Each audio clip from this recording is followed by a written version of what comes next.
Muy buen día. Tenemos la lectura de la liturgia de la palabra del día sábado 14 de marzo, en la tercera semana del tiempo de Cuaresma, ciclo litúrgico A. Muy bien, damos el crédito correspondiente.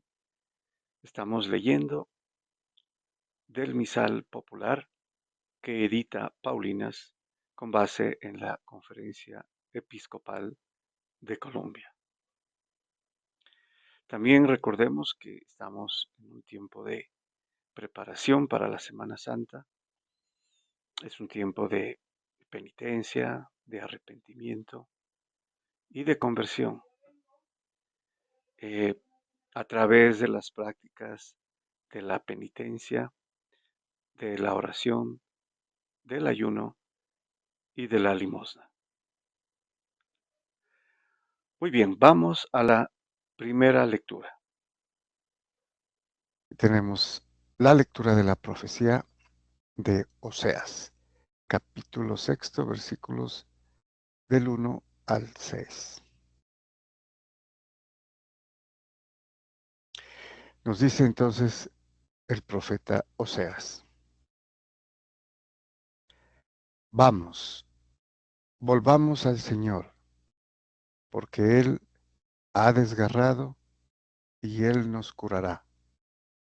Él nos ha golpeado y Él nos vendará. Bueno, el término desgarrado eh, nos ha herido, ¿no? Y Él nos ha curado o nos curará en futuro. Él nos golpeó y Él nos vendará.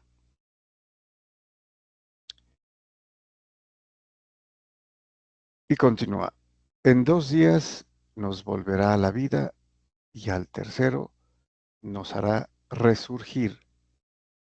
Viviremos en su presencia y comprenderemos. Bueno, aquí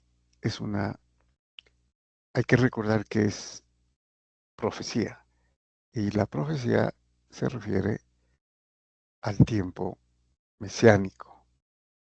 Tenemos aquí una alusión a la resurrección, ¿no? Este era un modismo de los judíos, ¿no? Para mencionar una serie de cosas. En 2 días nos volverá a la vida y al tercero nos hará resurgir,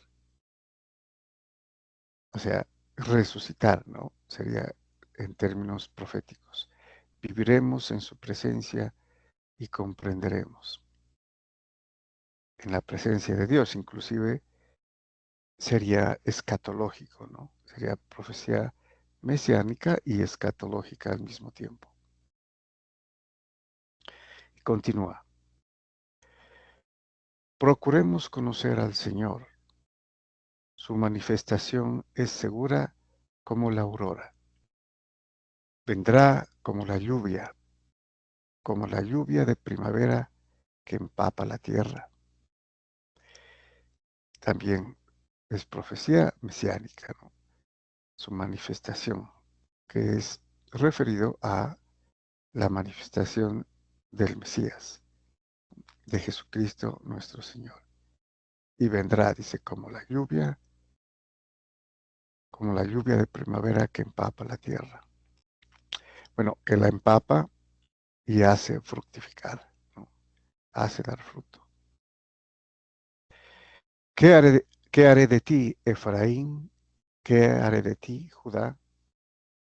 El amor de ustedes es como nube mañanera, como el rocío que el alba desaparece, que al alba desaparece, perdón. Sobre una roca tallé mis mandamientos, los castigué por medio de los profetas con las palabras de mi boca. Mi juicio se manifestará como la luz. Quiero misericordia y no sacrificio, conocimiento de Dios más que holocaustos.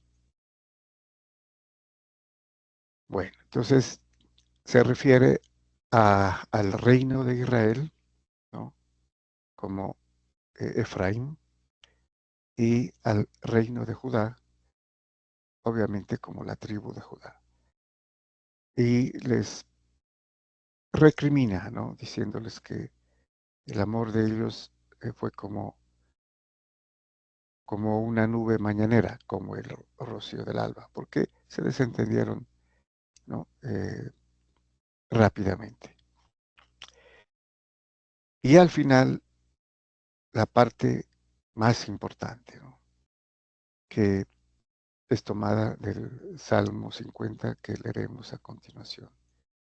Quiero misericordia y no sacrificio, conocimiento de Dios más que holocaustos.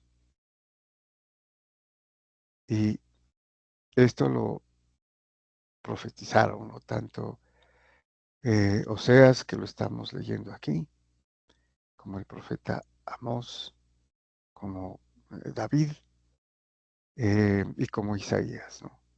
Entonces, la misericordia, lo que viene del corazón, ¿no? Que es precisamente el amor, más que sacrificios externos, ¿no?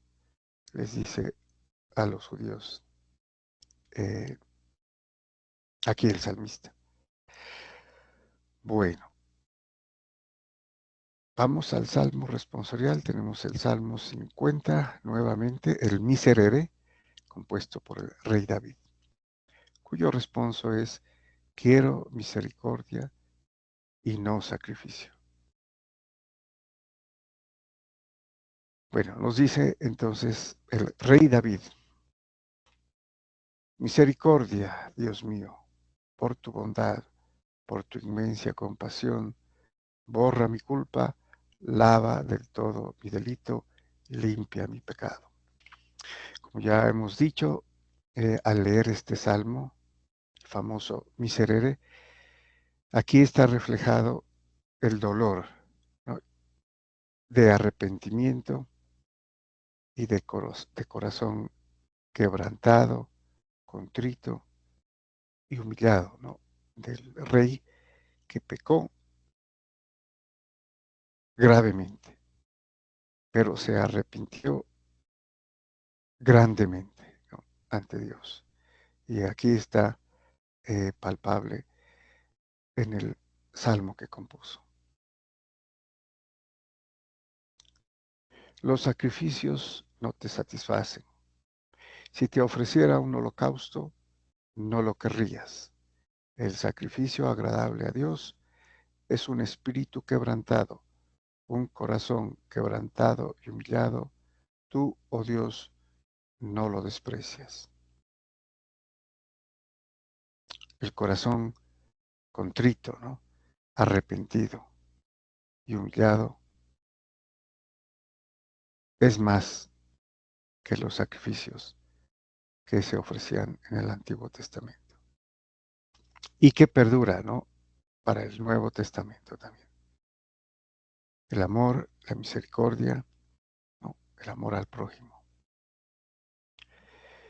Y termina el rey David. Señor, por tu bondad favorece a Sión, reconstruye las murallas de Jerusalén.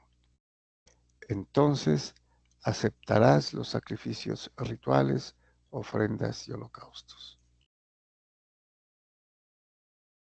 Bueno, habíamos dicho ya que los sacrificios sí eran importantes, pero más importante era que esto se hiciera desde el corazón, desde lo más profundo, como dice el Salmo 130, de profundis, ¿no? Recuerden, desde lo más profundo de mi corazón, que es la fuente del amor, ¿no? En la ley evangélica dada por Jesucristo en el Espíritu Santo. Bueno, y pasamos al Evangelio tenemos el Evangelio según San Lucas, capítulo 18, versículos del 9 al 14. Bueno, nos dice entonces San Lucas. En aquel tiempo dijo Jesús esta parábola a algunos que confiaban en sí mismos por considerarse justos y despreciaban a los demás. Dos hombres subieron al templo a orar. Uno era un fariseo, el otro un publicano. Bueno, sabemos entonces, creo que hay necesidad de volverlo a repetir. El fariseo era una autoridad religiosa judía que se enorgullecía, ¿no?, del cumplimiento de la ley estrictamente, pero lo hacía, como hemos visto, solamente para que lo vean. Lo mismo la oración, el ayuno, la penitencia. Y se creía que era justo porque cumplía los mandamientos, cumplía la ley. El otro, el publicano, también como sabemos, era un personaje que trabajaba al servicio del, del reino, en ese caso, eh, de Roma, ¿no?, del imperio, cobraba los impuestos.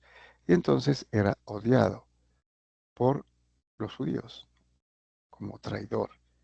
Y entonces eran considerados eh, los más pecadores. Bueno, el fariseo de pie oraba así en su interior: oh Dios, te doy gracias porque no soy como los demás hombres, ladrones, injustos, adúlteros, ni tampoco como ese publicano.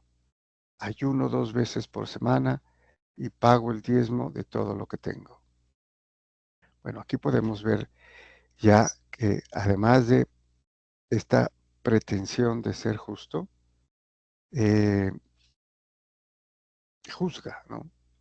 Juzga a los demás y juzga al que está allí en el templo, ¿no? No soy como ese publicano, dice. O sea, desde ahí, desde el texto ya podemos ver que esto es inaceptable, ¿no? Porque esto no es misericordia de ninguna manera, es más soberbia. Bueno, el publicano, en cambio, quedándose atrás, no se atrevía ni a levantar los ojos al cielo, sino que se golpeaba el pecho diciendo: oh Dios, ten compasión de este pecador.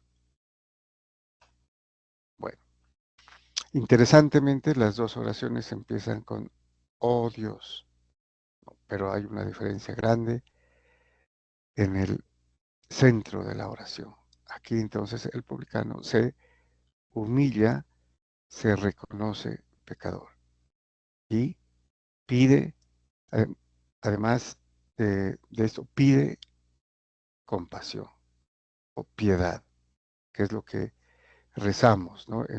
Oramos en la misa, el Kyrie eleison, el Christi eleison, ten compasión, Señor, ten piedad, Cristo, ten piedad, Señor, ten piedad. Y aquí este publicano está haciendo lo mismo, está pidiendo piedad, compasión.